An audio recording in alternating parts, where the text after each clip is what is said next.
El decreto es la primera expresión en detalle de lo que planteamos en la Ley de Solidaridad, normalmente conocida como Ley de Emergencia, que era impulsar la recuperación de los salarios de los sectores más vulnerados. O sea, lo que en realidad quisimos hacer, vamos a charlar después en el detalle junto con las preguntas, es subir aquellos salarios que habían quedado, ya sea por consecuencias de la inflación, por consecuencias de que los sectores estaban muy deprimidos o que las negociaciones paritarias no habían logrado un adecuado nivel de recuperación del salario. Lo que apuntamos es a esos sectores, apuntamos a los sectores más bajos de la escala salarial. El decreto lo que establece es una asignación fija remunerativa de 3.000 pesos para el mes de enero, a la que se le adiciona para el mes de febrero 1.000 pesos. Esto no es un bono, no es una suma extraordinaria, sino que ya queda incorporado a cuenta de lo que negocien las convenciones colectivas en las paritarias de 2020. Bueno, muy importante, muy esperado por trabajadores privados, sobre todo los que menos ganan, estaban esperando este anuncio, ¿no?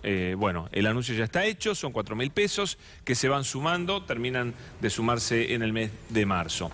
Tengo a dos economistas conmigo, Martín Simonetta es un economista liberal y Cecilia González Bonorino es más bien una economista heterodoxa, ¿no es cierto? A ver si se ponen de acuerdo o no, espero que no, sobre si es bueno o es malo este aumento dado por decreto, aumento de salarios.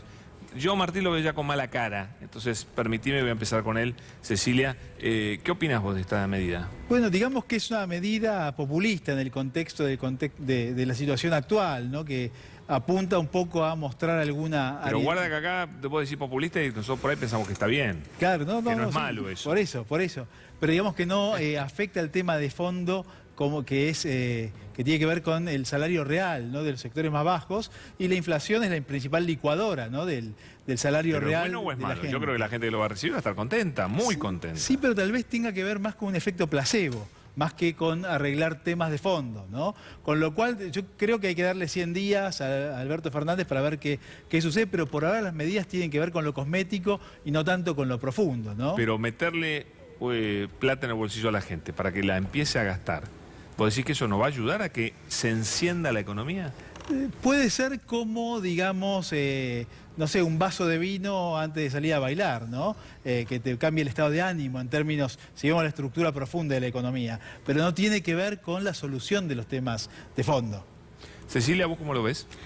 Yo creo que sí, que se toma esta medida justamente como una forma de reactivar el consumo y con eso la actividad, y que la medida del aumento lo que hace es, en realidad, no es un bono, sino ellos lo discriminan como un aumento solidario para fijar las paritarias, las próximas paritarias. De ahí Que sirva como una especie de piso de paritarias. Que sirva de un piso que hoy sería algo así como el 10%. Es un piso muy bajo. Cuando se empezó a discutir el aumento de salarios, que se le permitió a través de la ley de emergencia, había empezado entre 8.000 y 9.000 pesos el aumento. ¿Y qué pasó? Y fue bajando ¿por qué razones? Es importante tener en cuenta esto, ¿no? Que el aumento en la estructura de costos de las empresas es muy diferente si se trata de una pyme que si se trata de una gran empresa. El 70%... Estamos hablando, una pregunta de ¿qué promedio salario en blanco tenemos en la Argentina, más o menos? Entre 40.000 pesos más o menos. El RIP, la remuneración promedio imponible, es de 45.000 pesos. Claro. Entonces esto es un 10% de la remuneración Sí, media. no llegaría al 10%. Claro. Ahora, por eso te fija más o menos una pauta para la próxima paritaria. Sí. ¿Por qué el aumento se dio tan bajo? Me parece que son dos cuestiones. Por un lado, porque el aumento se va a extender a los estatales y eso impacta directamente en los gastos del Estado. Más o menos el 10% del presupuesto se destina a remuneraciones salariales. Y por otro lado, porque el 70% del empleo está en las pymes. Y en las pymes son por lo general trabajo intensivas. Al ser trabajo intensivas, impacta mucho en su estructura de costos. ¿Qué es trabajo intensiva? Que depende mucho de la mano de obra. Depende mucho de la mano de obra, distinto de una gran empresa que tiene más capital, más máquinas. Entonces, quizás un aumento de salario sobre una estructura de costos donde eso es un 5%, es una cosa. Ahora, si se trata del 25% de la estructura de costos de las pymes, eso impacta mucho en la competitividad. ¿Vos crees que la van a poder pagar las pymes este aumento? ¿Lo van a poder pagar bien? Y la verdad es que las pymes vienen muy presionadas e imagino que tuvo que ver un poco la presión de estos sectores también para que el aumento no haya sido tan alto y no poder discutirlo y que van a ser aumentos, o sea, es un primer aumento, no se puede pretender recuperar el 20% perdido durante la gestión de Macri, ¿no? de un solo golpe, sino que lo que se intenta es recuperar la pérdida de poder adquisitivo de 2019 al menos.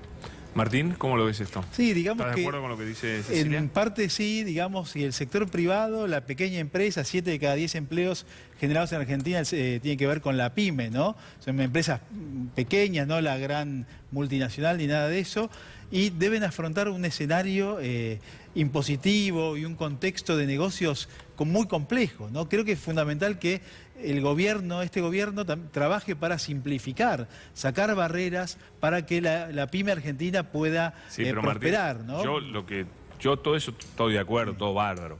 Pero la pyme argentina lo que necesita es que la gente tenga plata para gastar. Porque si no, puede tener, no sé, la situación más linda del mundo, pero si la gente no les compra, ¿qué es lo que pasó en estos 4 años? La gente les dejó de comprar. Está clarísimo, coincido ¿Estás de plenamente acuerdo o no? con lo que vos decís. Entonces, la plata en el bolsillo, ¿qué va a hacer? Que la gente compre. Pasa, ¿cuál es el tema de fondo? En Argentina hay 6,5 millones de personas que trabajan en el sector privado en blanco y hay 4 millones de empleados públicos prácticamente. Esto es inviable. Si no cambiamos, nunca se habla de la cantidad de empleados públicos, por ejemplo, no se toca eso, se aumenta la presión impositiva, ¿Vos se crees tocan que otras cosas. eso va a cambiar la historia del resultado económico de la Argentina, que se echen, no sé, 100.000 empleados públicos? Pues, pero digamos, hay alrededor de un poco menos de 20 millones de personas que dependen de ingresos del Estado en la Argentina. Bueno, pero ahí están Sobre las 44. jubilaciones. ¿Qué querés? ¿Cortar Jubilaciones aportadas, jubilaciones no aportadas, con lo cual es una gran madeja enredada, complejísima, ¿no? Entonces, esto es la Argentina actual, ¿no? Que debemos tratar de clarificar y poner cada cosa en su lugar para que cada uno, digamos, el que trabaje, el que se esfuerce, el que gane, el que arriesga, pueda tener fruto de su esfuerzo y Argentina vuelva a crecer. Le estás haciendo enojar a Cecilia. No, me parece como una cuestión a remarcar sobre esto de para qué es el acuerdo de precios y salarios. No sé si tiene mucho que ver con lo que él dice, pero sí quiero como mencionarlo, es que el foco que debería tener el gobierno es justamente en los aumentos de precios de las grandes empresas para que los aumentos en las jubilaciones, toda la política que se está llevando a cabo, claro, toda la política que Pero está Cecilia, llevando... una cosa sobre macroeconomía. ¿Realmente vos sos de los que creen, como Martín, que si bajás el gasto de personal del Estado, eso hace que la economía empiece a funcionar mejor? No, no creo eso. De hecho, no creo que haya ni siquiera alguna experiencia que ratifique esa conclusión. Pero esto lo escuchamos todos los días, ¿eh? Mucho economista dando vuelta por ahí diciendo eso. Acá la clave es que el Estado se achique. ¿Vos seguís pensando eso? Mirá que Macri achicó el Estado y lo reventó al mismo tiempo. Es que no, Macri no achicó el Estado. Bueno, Macri, un poco achicó. Cambiemos, no cambió. Para nada, no, mantuvo básicamente lo mismo. Por eso, digamos, la gran crítica a Cambiemos, ¿no? Que es como una persona que va al médico de 300 kilos y le dice, doctor, quiero cambiar mi vida. Pero eso sí, no quiero cambiar lo que como, ni la cantidad, ni la calidad, ni quiero hacer ejercicio. Eso no es cambiar. Sí, me parece que igualmente el trabajo es un derecho y el Estado tiene que garantizar ese derecho. Si el Estado no puede garantizar una política económica que genere ese empleo privado, lo tiene que de alguna forma compensar justamente porque se trata de un derecho. Sí, pero los países del primer mundo que crecen y tienen los ingresos más altos del planeta no garantizan el empleo ni el salario. Bueno, generan un contexto para que la empresa invierta. Lo que dice Martín es lo que dicen muchos economistas liberales, que si vos garantizás el trabajo compensando la falencia del sector privado, entonces te condenás a que nunca el sector privado arranque. Yo creo que está equivocado eso, pero bueno, y creo que se ha verificado, pero bueno, vos lo podés explicar mejor. Sí, comparto más con vos. De hecho, me parece que justamente el gobierno tiene que promover el empleo privado, el empleo genuino. De hecho, las políticas que se lleva con el Argentina Trabaja o distintas políticas de gobierno apuntan a, o sea, que se consideran, planes sociales, que no son planes sociales, que son trabajos justamente lo que buscan es que esos trabajadores se formen para poder ingresar dentro del sector privado, ¿no? Sí, y un tema vinculado a esto es que, digamos, la necesidad de cambiar las normas laborales. Es casi un suicidio contratar a un trabajador hoy, digamos, pues nadie entra donde no puede salir. Es más simple en Argentina divorciarse que despedir a un empleado. Con lo cual, ¿qué empresa va a tomar un empleado? Si queremos atraer capitales argentinos, capitales del mundo, tenemos que generar un contexto que nos invite a contratar, y aparte en un contexto mundial donde la tecnología compite con el trabajo, la robotización y Ahora, demás. ¿cómo vieron ustedes la ley que logró aprobar Alberto Fernández, que generó un equilibrio macroeconómico que sorprendió a muchos, ¿no? Muchos creían que venía Alberto, iba a decir, denle a la maquinita a lo loco. Y no fue esa la solución que buscó, sino equilibrar de verdad las cuentas. Creo que sorprendió a muchos, ¿no? Sí, totalmente. Fue bastante responsable en el sentido que la ley de emergencia económica no solo apunta a incrementar el consumo de los sectores más vulnerables, que fueron los más perjudicados por la política de Macri, sino también a incrementar la recaudación a través, vía un aumento de impuestos de los sectores de más altos ingresos. Ejemplo, ¿no? Retenciones o bienes personales. ¿Fue un ajuste o no fue un ajuste? A ver, Martín, ¿qué opina?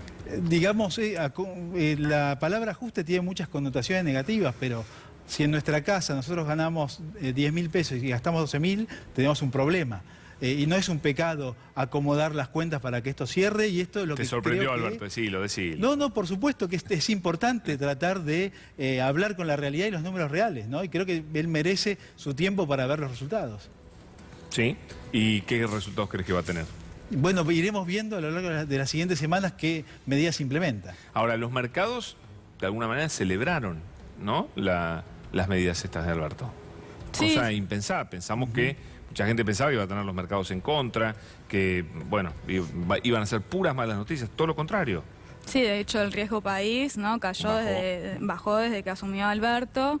Parece que también repercute el hecho que se está respondiendo con los compromisos externos, ¿no? A través de esta misma ley de emergencia económica. De hecho, hoy creo que se emitieron 1.300 millones de dólares en letras del Tesoro al Banco Central para pagar los intereses de la deuda en moneda bajo legislación extranjera, ¿no? Y se extendieron. Se colocaron justamente para responder a los acreedores internacionales, ¿no? Y sostener la confianza de los mercados.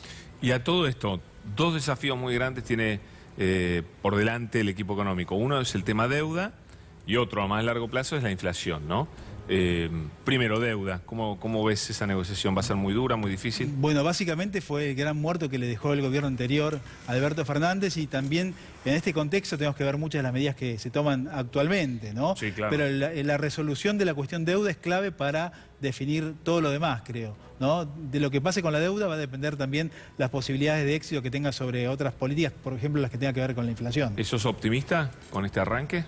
Yo creo que hay que mirar día a día y ver qué es lo que sucede. No se juega para nada, Martín. ¿Vos, Cecilia?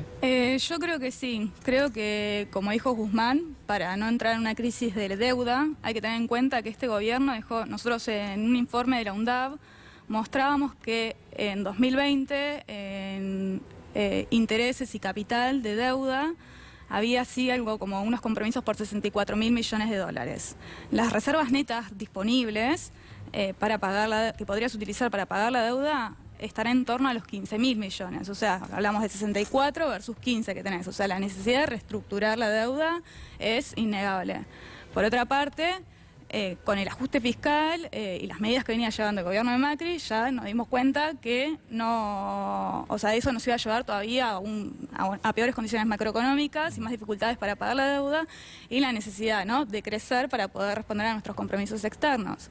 Y eso es lo que trata de alcanzar la ley de emergencia social y económica. Bueno, veremos, esa negociación va a ser dura, ardua, y yo coincido que es fundamental. Fundamental, clave. Clave para nuestro futuro, el de todos. Tema inflación, y con eso los dejo tranquilos. Expectativa de baja de la inflación. Pues tiene que ver mucho con lo que sucede con la deuda, ¿no? Porque, digamos, Claro. el 52% de inflación anual que heredado del gobierno anterior es muy complejo y, digamos, el tema es cómo se financia, digamos, si no es con emisión monetaria, un nivel de gasto como el actual, ¿no? Por eso es clave la reestructuración de la deuda y del éxito de la reestructuración dependerá cómo se definen otras cuestiones como la inflación. Cecilia, ¿cómo ves? ¿Una inflación a la baja, fuertemente o suave baja? Coincido y agrego que me parece que va a depender mucho del éxito que tenga o fracaso que tenga el acuerdo de precios y salarios. Que sea exitoso el acuerdo. Claro, del éxito del acuerdo de precios y salarios. Vamos a tener cero de inflación, ¿no? ¿Por qué lo digo? Porque la puja distributiva que se genera en este contexto de alta inflación termina generando más inflación. Y muchas veces esa inflación es generada por los grandes grupos empresarios, y esto era lo que quería decir Es antes. lo que dijo Alberto ayer, ¿no? Que terminan aumentando los precios por encima de lo que les puede implicar un aumento de los costos por el aumento de los salarios, ¿no? Teniendo en cuenta la baja participación en la estructura de costos de estas empresas. De hecho, en diciembre y enero ya estuvieron aumentando los precios justamente para darse aire en la negociación de ahora. ¿Le podemos decir inflación exagerada o inflación de expectativa? ¿Cómo se llama? Búsqueda de ganancias extraordinarias, ¿no? Como que aprovecharse de los subsidios del Estado y encima de de su esto... condición de monopolio o duopolio. Claro, y sobre todo esto, ¿no? De las grandes empresas productoras de alimentos que concentran gran parte del mercado de esa forma, en un contexto donde vos estás incentivando la demanda de alimentos, aumentando los ingresos de los sectores de menores recursos, lo que pueden hacer estos grandes empresarios es justamente apropiarse de esos subsidios y de esa riqueza. Totalmente, sí, es cierto. Bueno, eso hoy se lanzó Precios Cuidados, bueno, hay toda una batería de medidas destinadas a controlar lo que vos decís, Cecilia. Martín, muchas gracias. Muchas gracias, un placer. Gracias Cecilia, muchas gracias. También un gusto. Señores, gracias por acompañarnos en esta noche. Llega Pablo Cablan con El Expediente. Hoy hicimos un canje de horarios y nosotros, por supuesto, nos vemos el lunes con Desafío 2020. Chau.